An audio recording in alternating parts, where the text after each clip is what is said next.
விவசாய கடன் தள்ளுபடி ஸ்வாகா.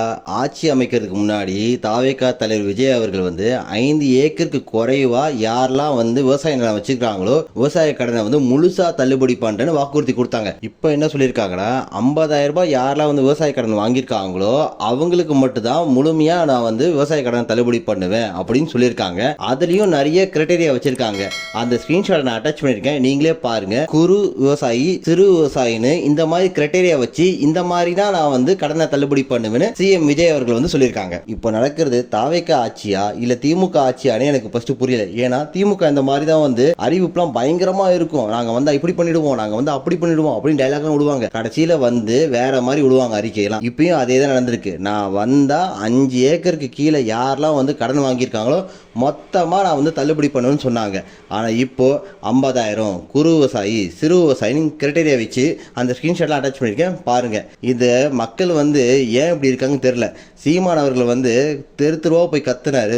கிட்டத்தட்ட ஒரு 180 தொகுதியில சீமான் பிரச்சாரம் பண்ணாரு, மக்களுக்காக பேசினாரு. அனைத்து விவசாய கடனையும் நான் தள்ளுபடி பண்ணுவேன், இதுக்கப்புறம் நீ கடன் வாங்க முடியாத மாதிரி நான் அவனை பாத்துக்கிறேன், அந்த மாதிரிலாம் வாக்குறுதி கொடுத்தாரு. ஆனா அவர் நம்பல. நானும் நம்ப மாட்டேன், சீமான நாங்க நம்ப மாட்டோம் அப்படி மக்கள் முடிவெடுத்து ரீல்ஸை மட்டுமே பார்த்து ஓட்டு போட்டாங்க, திரை கவர்ச்சிக்கு மட்டுமே பார்த்து ஓட்டு போட்டாங்க. சீமான் அவர்கள் திமுக ஒரு பி டீமா சொன்னாங்க. அவரு போய் ஸ்டாலினை போய் பார்த்தார் ஒரு துக்க நிகழ்வுக்கு, அவ்வளவுதான். அதை ரீல்ஸை போட்டு போட்டு போட்டு அவர் பி டீம் சொல்லி பணம் வாங்கிட்டாரு, பொட்டி வாங்கிட்டாருன்னு சொல்லி அவதூறா அவர் மேல பரப்பி மக்கள் அவர் நம்பல. வேற வழியில அனுபவிங்க, விவசாயிகளை அனுபவிங்க. இப்போ நான் நியூஸ்ல பாக்குறேன், விவசாய சங்கம்லாம் என்ன சொல்றாங்கன்னா, எங்களுக்கு இந்த அறிவிப்பு ஏமாற்றமா இருக்கு, இந்த மாதிரி பண்ணுவாங்க நான் எதிர்பார்க்கல, இதுக்காக நான் ஓட்டு போடல அப்படின்னு சிஎம் விஜய் அவர்களுக்கு கண்டனத்தை தெரிவிக்கிறாங்க.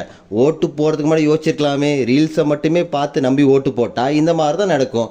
சீமானவர்கள் ரொம்ப தெளிவா சொன்னாங்க, எந்த ஒரு மாற்றமும் வராது. அவர் மே 18 மேடையிலே சொன்னார், எந்த ஒரு மாற்றமும் நடக்காது உங்க வாழ்க்கையில அப்படின்னு தெளிவா சொல்லிட்டு போயிட்டாரு. சொன்னா யார் கேட்குறீங்க? அனுபவிங்க, சந்தோஷமா அனுபவிங்க. நீங்க தானே ஓட்டு போட்டீங்க, நீங்க தான் ரீல்ஸை பார்த்து ஓட்டு போட்டீங்க, நீங்க தான் திரைக்கவர்ச்சி ஓட்டு போட்டீங்க, சந்தோஷமா அனுபவிங்க. வேற ஒன்றும் சொல்றதுக்கு ஒன்றும் இல்லை. 200 யூனிட் மின்சாரத்தை ஃப்ரீயா கொடுப்பேன்னு சொன்னாங்க. கடைசியில பார்த்தா 500 யூனிட் கீழே யாரெல்லாம் யூஸ் பண்றாங்களோ அவங்களுக்கு தான் 200 யூனிட் ஃப்ரீன்னு சொல்லிட்டாங்க. 100 யூனிட் இருக்கிற மாதிரியே இருக்குன்னு சொல்லிட்டாங்க.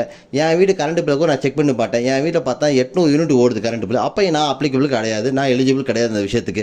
அப்போ எனக்கும் இது ஒரு ஏமாற்றம் தான். அதே மாதிரி சிங்கப்பெண் அதிரடிப்படை அப்படின்னு சொல்லி ஆரம்பிச்சாங்க. பெண்களுக்கு எதிரான குற்றங்கள், பாலியல் வன்கொடுமை, கொலை, கொள்ளை எல்லாமே நடந்துட்டு தான் இருக்கு தமிழ்நாட்டில். எதுவும் மாறின மாதிரிலாம் இல்லை. மொத்தமா நன்றி, வணக்கம்.